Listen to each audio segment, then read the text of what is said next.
함께 말씀 보겠습니다. 이사야 43장 11절 말씀입니다. 이사야 43장 11절 말씀 함께 읽겠습니다. 나 곧 나는 여호와라, 나 외에 구원자가 없느니라. 아멘. 짧은 말씀인데 그래도 분명하게 성경에서 가르치는 중요한 신앙의 이해를 가르치고 있죠. 여호와 하나님 외에 다른 구원이 없다라. 오직 여호와 하나님만 구원이다. 관련해서 오늘 하이델베르그 요리문답 29문답 함께 생각해 보도록 하겠습니다. 문답 다시 읽으면요. 질문: 왜 하나님의 아들을 예수 곧 구주라 부릅니까? 답: 그가 우리를 우리 죄에서 구원하시기 때문이고 또 그분 외에는 어디에서도 구원을 찾아서도 안 되며 발견할 수도 없기 때문입니다. 예수님을 구주라고 구원자라고 아는 것은 그분만이 유일한 구원자 또는 구주가 되신다는 것을 의미하는 겁니다 라고 성경에서 가르친 것을 이렇게 정리를 하고 또 그렇게 가르치고 있는데요. 지난 시간에 예수님께서 구주다라는 것에 대해서 간략하게 함께 생각해 봤죠. 성경에서 분명히 예수님을 통하여 구원을 베푸시고 예수님이 구원을 베푸시고 예수님이 구원이다라고 가르치고 있습니다. 그러면 그게 무엇을 의미하는가? 첫 번째, 그것은 성자 하나님만이 구원사역 베푸셨다는 것을 의미하는 것은 아니다. 한 영원하신 삼위의 하나님이시죠. 그 말은 구원사역을 베푸실 때 있어도 그 고유한 특수한 사역들을 감당하시지만 한 분 하나님으로서 구원사역에 함께 하셨고 우리에게 구원을 그렇게 베푸셨다는 것을 의미한다는 것. 그런 잘못된 이해들이 있었죠. 그래서 성자 예수님은 구원을 베푸시는 은혜롭고 자비롭고 사랑이 풍성하신 하나님이시고 성부 하나님은 법을 만드시고 통치하시고 집행하시고 심판하시는 분이시라서 무서운 잔인한 그런 분이시다라고 굉장히 잘못된 이해죠. 정말 자기가 비성경적으로 자기가 생각하고 싶은 대로 생각하는 건데요.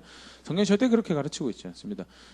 한 영원하신 삼위일체 하나님은 처음부터 마지막까지 변하는 그림자도 없고 요동하는 것도 없이 변질되는 것 없이 처음부터 끝까지 그는 자비로우시고 은혜로우시고 사랑이 풍성하시고 노하기를 더디하시며 용서하시는 분이시되 죄를 죄라고 하시는, 그래서 죄의 책임을 물으시는 정의로우신 하나님이다라고 그렇게 가르치고 있고요. 그래서 예수님을 통해서 구원을 베푸신다 또는 예수님이 구원자다, 예수님이 구주가 되신다는 것은 이위인, 삼위 하나님의 이위인 예수님만 구원사역을 베푸셨다는 것을 의미한 것 절대 아니다. 그러면 예수님이 구주라고 예수님을 통해 구원을 베푸시고 예수님이 구원 베푸신다는 것은 무엇을 의미하는가? 삼위 하나님께서 구원사역을 베푸시는 일에 있어서 예수님이 하셨던 그 사역의 독특함을, 그 사역의 특수함을 이제 표현하는 표현이죠. 모두 다 구원을 베푸시는 하나님이시며 특별히 예수님께서 성령 신하에서 이 땅에 오셨고 고난 당하시고 죄의 짐을 짊어지시고 십자가에 못 박혀 죽으시고 나아가서 3일 만에 부활하시고 승천하셔지요. 그리고 다시 오셔서 우리 구원을 완성하시고 그런 그 구원 사역에 있어서 그가 감당하셔서 특수한 사역의 특수성을 지칭하는 표현에서 그가 구원자 또는 구주라고 불린다라는 것, 그렇게 이해하는 것이 성경에서 가르치는 바를 바르게 이해하는 것이라고 이제 지난 시간으로 함께 살펴봤고요. 그러면 그를 구원자라고 안다라는 것은 오늘 문답에도 뒤에 있죠. 두 번째, 발견할 수 없다. 그 외에 다른 구원은 발견할 수 없다라는 것 간략하게 생각을 해보면요. 첫 번째, 우리의 문제에 있어서 예수님 말고는 다른 구원이 없다라는 것이 성경에서 일단 우리가 발견할 수 있고 우리 배우는 거죠. 로마서 5장 12절 그러므로 한 사람으로 말미암아 죄가 세상에 들어오고 죄로 말미암아 사망이 들어왔나니 이와 같이 모든 사람이 죄를 지었으므로 사망이 모든 사람에게 이르렀느니라. 무슨 문제냐? 문제가 뭐냐는 궁극적 문제가 뭐냐? 죄다. 그리고 죄로 인한 사망이 궁극이죠. 문제다. 아니 그것 말고도 다른 다양한 문제가 있지 않습니까? 다양한 문제가 있죠. 그럼에도 불구하고 그 모든 문제 근원, 뿌리, 그렇게 하나님의 생명에서 떠나서 황폐함과 비참함을 겪으며 그 삶의 영역이고 비참함으로 마무리되어진 궁극적 원인이 뭐냐? 죄와 그리고 그로 인해서 이루어진 사망이다라는 거에 대해서 그걸 좀 더 노골적으로 로마서 1장 32절 이렇게 표현하죠. 그들이 이 같은 일을 행하는 자는 사형에 해당한다고 하나님께서 정하심을 알고도 자기들만 행할 뿐 아니라 또한 그런 일을 행하는 자들을 옳다 하느니라. 세상을 만드시고 통치하시고 경영하시는 분이 그거 죽는다라고 했는데, 그거 죽는다라고 하는데 그거 안 죽는다, 버젓이 그거 행하면서 그리고 그거 안 죽는다고 주변에 그런 영향을 끼치는 거예요. 통치하시고 만드신 분을, 소유하고 계신 분을 그 질서를 거역하고 나가서 그 권위를 대적하는 굉장히 이렇게 불이한 모습이죠. 그게 우리의 죄고 그로 인한 결과로 드려진 것이 죽음이고, 그 궁극적인 문제가 있어서 유일한 구원자가 예수님밖에 없다라는 것. 두 번째, 그다음에 문제가 있으면 우리가 책임지고 해결하면 되는 거 아닙니까? 했을 때 해결의 무능력함에 있어서도 예수님이 유일한 구원자다는. 먼저는요, 사람 스스로가 이 문제에 대해서 해결이 안 되죠. 그래서 본인 스스로를 구원할 만한 의로움도 없고요, 다른 사람에게 도움이 될 만한 의로움도 전혀 하나님 앞에서 만들지 못한. 그래서 로마서 3장 23절에 모든 사람이 죄를 범하였으면 하나님의 영광에 이르지 못하더니, 모든 사람이 스스로 구원하기 충분하지 않고 다른 사람을 도와주기도 충분하지 않다라는 것이 성경에서 가르치고 있는데요. 그래도 그 중에 좀 선한 사람, 그 중에 좀 의지를 들여서 착한 일을 하는 사람 있지 않습니까? 도토리 키재기 우리끼리 비교해서 볼 때 그렇지만요, 하나님 앞에서 볼 때 과연 그러는가? 갈라디아서 3장 10절, 무릇 율법 행위에 속한 자들은 저주 아래 있나니 기록된 바 누구든지 율법책에 기록된 대로 모든 일을 항상 행하지 아니하는 자는 저주 아래 있는 자라 하였음이라. 모든 일을 항상 하나님 앞에서 선하고 의롭게 하는 자가 과연 있더냐는, 모든 일에 항상 하나님 뜻에 그 만드시고 역사를 경영하신 분의 뜻에 부합하여 살아간 사람이 있다는, 없다는. 그 중에 어떤 특별한 일에, 특별한 장면에, 특별한 순간에 그런 선한 선택을 하고 그런 의로운 결과들을 만들어가는 그런 사람들 있죠.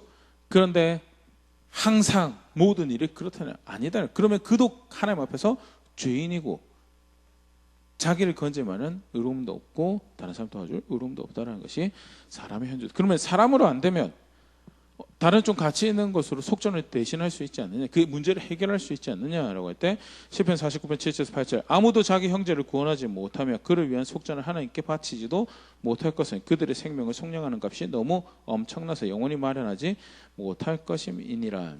죄를 누구한테 행했느냐? 하나님 앞에 궁극적으로 행했죠. 하나님 질서를 깨뜨리고 하나님 권위에 거역하고 대적해서 영원하신 하나님, 그 주인에게 죄를 보면 속전을 받으셔야 되는 분이 하나님이시고, 하나님의 의롭다라는 기준에 충족이 되는데 사람으로 또는 만들어진 피조물의 어떤 가치로 그걸 충족시킬 수 있느냐?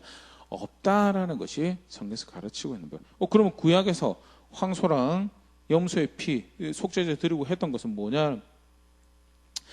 여러 가지 의미가 있죠. 근데 임시적인 측면에서 그런 것도 그 나중에 본체로 오신 예수님의 그림자는, 분명한 것은 히브리서 10장 4절, 이는 황소와 염소의 피가 능히 죄를 없이 하지 못함이라는, 황소의 피와 염소의 피로 충분하지 않다라는 것이 성경에서 가르치고 있는 바고요. 문제를 해결할 전혀 충분한 능력도 힘도 그 어떤 것도 충분할 수 없는 그런 측면에서 예수님이 유일한 구원자가 된다는 거예요. 무엇보다도요, 오늘 요절 말씀에 드린 것처럼 읽었던 것처럼 유일한 구원자가 되시는 하나님께서 보내주신 유일한 해결책이다라는. 갈라디아서 4장 4절 5절, 때가 차면 하나님이 그 아들을 보내사 여자에게서 나게 하시고 율법 아래에 나게 하신 것은 율법 아래에 있는 자들을 속량하시고 우리로 아들의 명분을 얻게 하려 하심이라. 하나님께서, 구원이신 하나님께서, 유일한 구원이신 하나님께서 구원자로 예수님을 보내셔서 해결이 그 어떤 해결 답도 없는 사람들을 위해서 속량을 제공하시고 그로 인해서 하나님의 자녀가 될 수 있도록 하셨다는 그게 예수님, 그래서 예수님이 유일한 구원자다는. 사도행전 4장 12절 다른 이로서는 구원을 받을 수 없나니 천하 사람 중에 구원을 받을 만한 다른 이름을 우리에게 주신 일이 없음이라 하였더라. 다른 구원이 없다라는. 우리가 중보라는 측면에서도요 다시 생각해 볼 때에도 누가 예수님처럼 하나님 앞에서 충분한 보상을 하나님 이렇게 보상을 받으셔야 속성을 받으셔야 되는 하나님께 드릴 수 있는 거예요. 고린도서 5장 21절 하나님이 죄를 알지도 못하시는 이를 우리를 대신하여 죄로 삼으신 것은 우리로 하여금 그 안에서 하나님의 의가 되게 하려 하심이라. 하나님께서 제공하신 유일한 보상책이고 속전이고 예수님만이 유일한 구원이 된다는 것. 더불어서 나아가서 우리 중보라는 예수님께서 중보자가 되신다라는 것에 대해서 성경에서 구원자라고 표현할 때 예수님이 또 중보자로 그렇게 표현하죠. 그 중보라는 것이 이제 특別관계적인 의미에서 이 구원을 잘 설명을 하는데요. 보상만 하나님 편에 하나 보상뿐만 아니라 더불어서 관계가 해결되기 위해서는 이쪽 이제 가해자에게 보증이 돼 그가 이제 다시는 이 피해자를 다시 그 동일한 일로 괴롭게 하지 않을 것이다라는 그래야지 화목해 되는 일이 그 문제 궁극적으로 해결되는 건데요. 예수님께서 그의 사역을 통하여 구원 사역을 통하여 고린도서 5장 17절 그런즉 누구든지 그리스도 안에 있으면 새로운 피조물이라 이전 것은 지나갔으니 보라 새 것이 되었도다. 그가 보상을 하시고 죄에 대해서 보상을 하시고요. 나가서 우리로 그 안에서 새로운 존재가 되게 그래서 심지어는 새로운 피조물이다 새로운 창조물이다라고 성경은 가르치고 있고요. 나가서 새롭게 된 실제적인 걸음을 그래서 주인의 명령을 따르고 창조하신 분의 권위에 질서에 존중하며 살아갈 수 있도록 그 일을 하나님의 사역을 통해서 우리에게 베푸시죠. 요한복음 16장 13절 그러나 진리의 성령이 오시면 그가 너희를 모든 진리 가운데로 인도하시리니 그가 스스로 말하지 않고 오직 들은 것을 말하며 장래일을 너에게 알리시리라. 그래서 모든 진리 가운데로 인도하시는 그 일을 하나님의 사역을 통해서 우리 가운데 허락하시고 하나님께서 그 일이 가능하도록 예수님을 우리에게 해결책으로 보내주셨고요. 그래서 성경은 예수님이 구원자다, 구주다라고 가르칠 때 그가 유일한 구원자이고 유일한 구원이다라고 가르치고 있다라는 것. 관련해서 조금 더 생각을 해보면요. 오늘 요절 말씀에도 우리가 봤던 것처럼 바로 그리고 직전에도 우리가 살펴봤던 것처럼 그가 유일한 구원이다라는 것은 문제 측면에서도 그가 유일하지만요. 또 해결책의 충분성에 대해서도 그가 유일하지만 무엇보다도 성경 전체 그림 안에서 유일하신 구원이신 유일한 구원이신 여호와께서 이게 구원이다라고 우리에게 주신 유일한 구원책이 해결책이 예수님이었다는. 그래서 예수님이 유일한 구원이다라는 것은 신약의 어느 순간 한순간에 등장하는 것이 아니고요. 유일한 하나님께서 베푸신 유일한 구원책이다라는 것. 그런 측면에서 그 유일한 구원을 신뢰하는 신앙에 대해서도 우리가 구원에서 구약에서부터 예수님을 유일한 구원으로 아는 신앙에 대해서 우리가 배울 수 있고 또 우리의 모습을 다시 점검해 볼 수 있는데요. 처음부터 그렇게 가르치셨죠. 하나님, 내가 유일한 구원이다라고. 근데 하나님 백성들이 그걸 그렇게 알고 따라갈 때 여호와 하나님은 유일한 구원이라고 고백하고 그렇게 제사하고 섬긴다고 하지만 자기 전략을 따라서 실제로 하나님께서 받으실 만한 그가 구원자이심을 신뢰하는 신앙을 살아가지 못하더라라는 모습들이 성경에 사실은 많이 기록이 되어 있죠. 아브라함 같은 경우에도 보면요. 창세기 12장 10절 보면 문제가 생깁니다. 그 땅에 기근이 들었으므로 아브라함이 애굽의 거류하러 그리고 내려갔으니 이는 그 땅에 기근이 심하였음이라. 하나님께서 아브라함을 갈대우르에서 빼내셔서 이제 팔레스타인에 살게 하시죠. 창세기 12장 1절 2절 여호와께서 아브라함에게 이르시되 너는 너희 고향과 친척과 아버지의 집을 떠나 내가 너에게 보여줄 땅으로 가라. 내가 너로 큰 민족을 이루고 네가 너에게 복을 주어 너의 이름을 창대하게 하니 너는 복이 될지는.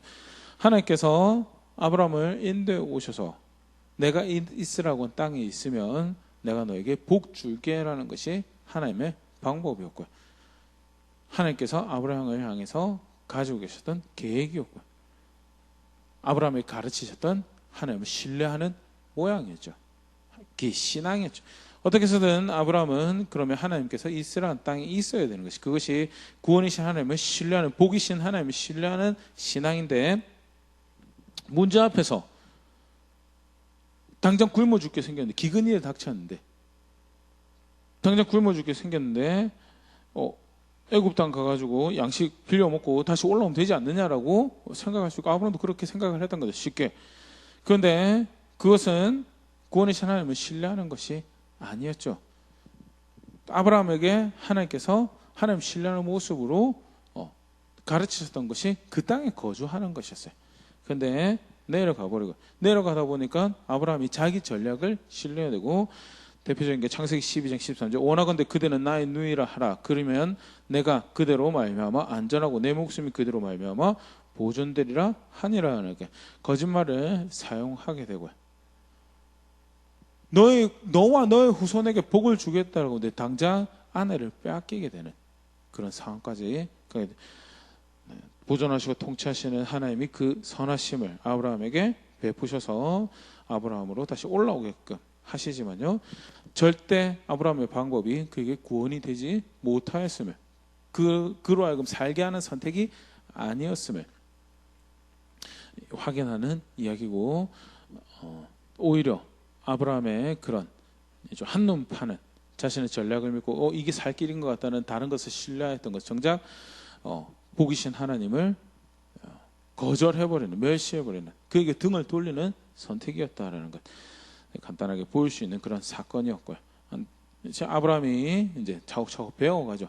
궁극적으로는 그래서 나중에 아들 달라고 하는 이삭을 번제로 바치라고 하는 하나님의 말씀 앞에서도 하나님이 구원이십니다. 여호와가 구원이십니다. 그래서 내가 그 말씀도 따릅니다라는 그런 자리까지 나아가긴 하는데요.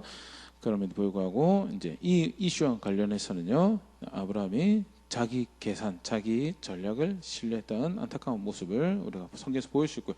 절대 그것은 여호와 하나님을 유일한 구원으로 아는 것이 아니다라는 것도 더불어 보일 수 있죠. 솔로몬 같은 경우에도 열왕기상 11장 1절에서 2절 보면 솔로몬이 세웠던 전략을, 솔로몬이 믿었던 구원의 방편을 간단하게 볼 수가 있습니다. 솔로몬 왕이 바로의 딸 외에 이방의 많은 여인을 사랑하였으니 곧 모압과 암몬과 돔과 시돈과 헷 사람이라. 사실 좀 익숙한 지명이죠. 그냥 쉽게 생각해서 팔레스타인 땅에 이스라엘 주변에 있는 여러 나라들 웬만하면 다 포함되어 있는 거라고 생각을 하시면 됩니다. 이집트, 모압, 암몬, 시돈 해서 주변의 나라들하고 혼인관계를 가지게 된 거예요. 통치자로서 그렇게 해서 평화를 살 수 있다면, 그렇게 해서 우리의 안녕을 살 수 있다면 되도록 사실 주변의 나라들이 많이 선택하는 왕의 전략이죠. 평화의 왕의 전략인데요. 2절 여호와께서 일찍이 이 여러 나라의 여러 백성에 대하여 이스라엘 자손에게 말씀하시길 너희는 그들과 서로 통한하지 말며 그들도 너희와 서로 통한하게 하지 말라. 그들이 반드시 너희 마음을 돌려 그들의 신을 따르게 하리라 하셨으나 솔로몬이 그들을 사랑하였더라. 어떻게 보면 이 대단한, 그래도 순정파네, 정략 결혼일 텐데 그래도 그 아내들을 다 사랑하고 아꼈던 모양이네라고 동시에 또는 세속적인 관점을 보면 굉장히 솔로몬을 이렇게 높게 평가할 수 있는 그런 모습인데, 절대 하나님 앞에서는 그렇지 않았다는 거. 하나님 분명한 사람을 만드신 하나님께서 분명히 사람이 어떤 선택을 할지 알고 계셨고요. 그래서 백성을 보호하기 위해서, 솔로몬을 보호하기 위해서 일찍이 하나님께서 말씀을 주셨죠. 절대 그런 식으로 해서 평화, 안녕을, 그것을 구원 삼지 말라라고요. 당장 그게 손해인 것 같지만 절대 그게 손해가 아니다. 여호와 하나님이 구원이니 그가 말씀하신 대로 그를 따르는 것이 그 유일한 구원을 신뢰하는 모습이다. 실제로 하나님께서 솔로몬이 처음 왕이 되셨을 때 분명하게 그 평화를, 그 구원을 취하는 방법을 다시 확인하시죠. 열왕기상 9장 4절에서 5절. 네가 만일 너의 아버지 다윗이 행한 같이 마음을 온전히 하고 바르게 하여 내 앞에서 행하여 내가 너에게 명령한 대로 온갖 일에 순종하여 내 법도와 율례를 지키면 내가 너의 아버지 다윗에게 말씀하시기를 이스라엘의 왕에 오를 사람이 너에게서 끊어지지 아니하리라 한 대로 너의 이스라엘의 왕위를 영원히 견고하게 하려니와 영원한 다윗의 나라, 영원한 왕권, 평화로운 다윗의 나라, 하나님의 도움과 하나님의 공급하심을 의존해서 살아남으면 분명히 내가 너의 구원이 되어줄게 라고 이렇게 나 신뢰하라라고 하나님 분명히 솔로몬에게 가르치셨고 알려주셨을 건데 솔로몬의 전략은 자기 계산을 따른 거죠. 자기 계산을 주변에 유행하는 여러 가지 생명을 보존하는 방법들, 평화를 구입하는 방법들을 따라간 거고요. 세속적인 평가에서는 그래도 그렇게 해서라도 다들 그렇게 하니까 어떻게 솔로몬을 지탄하리오라고 하는데 하나님 분명히 하나님 길을 알려주셨고요. 내가 너의 구원이 되어줄게 라고 했는데 솔로몬은 그거 신뢰하지 않았어요. 그럼에도 불구하고 성대하게 제사를 했고요. 여호와만이 우리의 유일한 구원입니다라고 고백했을 거고요. 근데 그게 유일한 구원이신 여호와 하나님을 신뢰하는 모습이 아니었다라는 것. 결국 솔로몬이 믿었던 솔로몬의 전략은요, 솔로몬과 그의 집안을 망하게 하는 큰 어려움을 닥치게 하는 선택이었다는 것. 공부하고 살펴봤었죠. 동일한 모습 여로보암에게도 우리가 보일 수 있습니다. 열왕기상 11장 38절 여로보암에게 주신 약속입니다. 네가 만일 내가 명령한 모든 일에 순종하고 내 길로 행하며 내 눈에 합당한 일을 하며 내 종 다윗이 행한 같이 내 율례와 명령을 지키면 내가 너와 함께 있어 내가 다윗을 위하여 세운 것 같이 너를 위하여 견고한 집을 세우고 이스라엘 너에게 주리라. 하나님께서 여로보암에게 다윗에게 행한 것처럼 내가 너로 이렇게 이들의 왕이 될 수 있도록 그렇게 할 것이고 너의 후손을 통하여 이스라엘을 다스리게 하겠다라고 약속을 주셨어요. 어떻게 할 때? 구원이신 유일하신 여호와를 그 여호와를 신뢰하라는 방법으로 신뢰하고 그를 따르고 그를 섬기고 그를 구원으로 하는 선택들을 만들어가면 그게 그 율례를 따르고 명령을 지키는 것이죠. 그렇게 하면 사실 굉장히 놀라운 약속이거든요. 다윗에게 주셨던 약속을 여로보암에게 주시는 이 모습. 근데 여로보암이 그거를 신뢰하지 않죠. 누구 덕분에 왕이 됐는데? 하나님. 전혀 왕이 될 가능성이 없는 솔로몬, 이스라엘 당시에 어떻게 보면 가장 왕권이 센 솔로몬 시대에 태어난 왕이 될 수 있는 가능성이 전혀 없는 그런 자기를 하나님께서 왕이 될 수 있도록 하셨고 내가 왕 삼을 텐데 네가 신실하게 나를 잘 따르고 나를 잘 섬겨 그렇게 나를 너의 유일한 구원으로 알면 내가 다윗에게 약속한 그 일을 너에게 할 것이다 하는 여로보암 그렇게 신뢰하지 않죠. 열왕기상 12장 27절 28절 만일 이 백성이 예루살렘에 있는 여호와의 성전에 제사를 드리고자 하여 올라가면 이 백성의 마음이 유다 왕된 그들의 주 르호보암에게로 돌아가서 나를 죽이고 유다의 왕 르호보암에게로 돌아가리로다 하고 이에 계획하고 두 금송아지를 만들고 무리에게 말하기를 너희는 다시는 예루살렘에 올라갈 것이 없도다. 이스라엘아 이는 너희를 애굽 땅에서 인도하여 올린 너희의 신들이라 하고 사람을 지으신 이가 사람의 마음을 잘 알고요. 사람을 지으신 이가 사람이 어떻게 할 것이라는 것을 잘 아는데 그가 여로보암이 왕이 되게 하시고 네가 사람을 어떻게 그런 조종하고 그들의 마음을 회유하고 그런 전략을 쓰는 거예요. 나를 신뢰하면 내가 너로 왕되게 계속해서 왕되게 하겠다라고 하셨는데 근데 그거 신뢰를 못해요. 자기 전략, 자기 이해 이게 내게 힘이 될 것 같은데 그거를 내려놓지 못해요. 그러면서도 여호와라는 대상을 만들어서 여호와를 그가 우리 구원입니다라고 성대하게 제사장도 뽑고 자기 마음대로 하죠.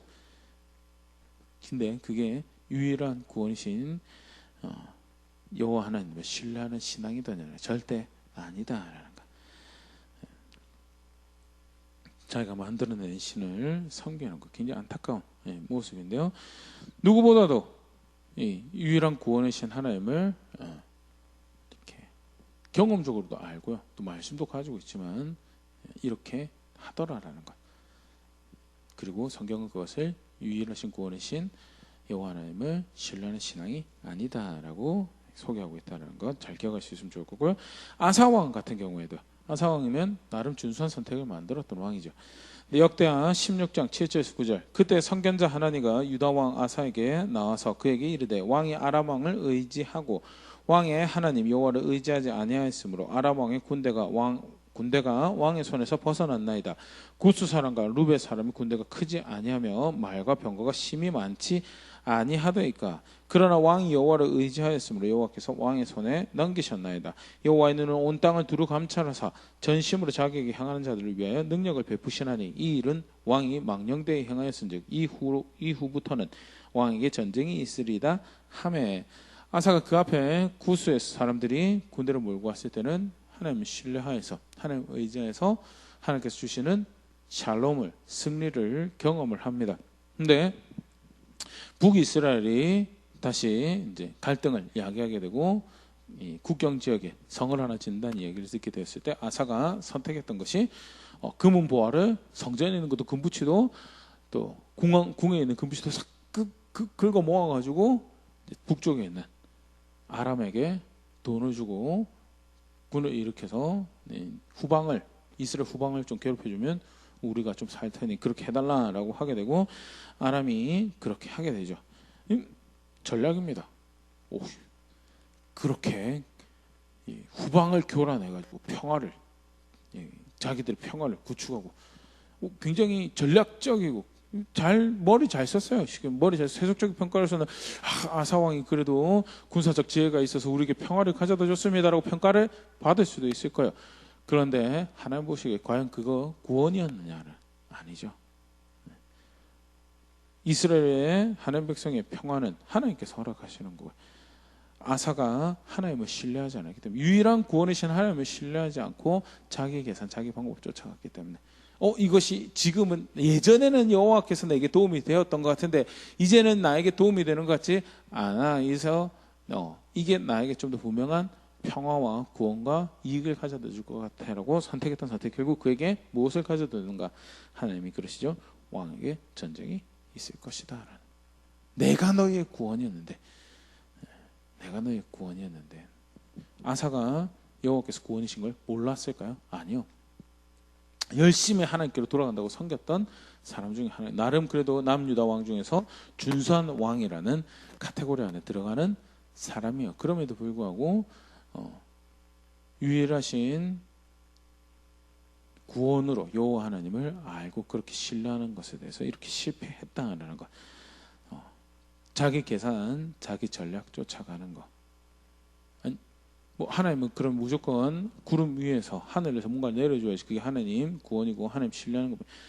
하나님 관계도 이용하십니다. 하나님이 재물도 이용하시고 만들어진 다양한 것들을 이용해서 하나님께서 우리 구원을 베푸실 수 있죠. 문제는 하나님을 신뢰해서 하나님 명령을 따라서 하나님께서 행하시는 베푸시는 구원의 은혜를 누리는, 어떻게 보면 모양은 똑같을 수 있어요. 그런데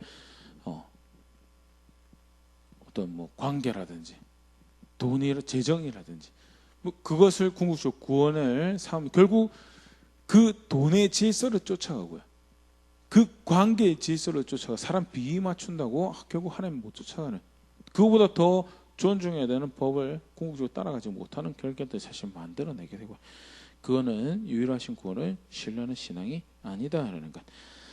아합의 경우도 마찬가지예요. 열왕기상 16장 31절, 느바세 아들 여로보암의 죄를 따라 행하는 것을 오히려 가볍게 여기고 시돈 사람의 왕 엣바알의 딸 이세벨을 아내로 삼고 가서 바알을 섬겨 예배하고. 여로보암이 짓는 죄는 아주 간단하게 가볍게 생각하고 이방인 아내 맞아들여서 아브라함의 후손이고 여호와 하나님을 섬긴 백성이라고 하는데, 여호와 하나님이 유일한 구원이다라는 신앙에서는 멀어져 가고, 궁극적으로 북이스라엘 남유다 통틀어서 악의 축이다라고 성경에서 가르쳐주고 소개되어주는 선택들을 만들어갔던 것이 아합이고요. 자기 계산, 자기 계획, 뭐 주변에서 다 선택하는 그런 전략들 쫓아가는 거, 그게 여호와 하나님을 신뢰하는 건가? 유일하신 구원이다라고 고백하면 그걸 신뢰, 그걸 따라가는 건가?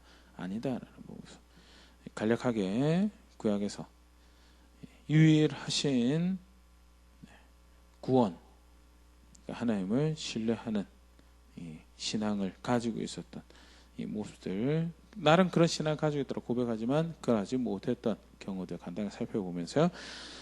예수님이 유일한 구원이다라고 할 때 우리 또한 마찬가지일 거예요. 예수님이 유일한 구원인가 합니다. 그래서 제가 예수님 믿어서 구원받고 제가 그래서 신앙생활도 교회도 다니고 시간 쫓아서 가서 예배도 드리고 못 모이더라도 영상으로도 예배 시간 참여하고 저 그렇게 합니다라고 나쁘다고 생각하지 않습니다. 그런데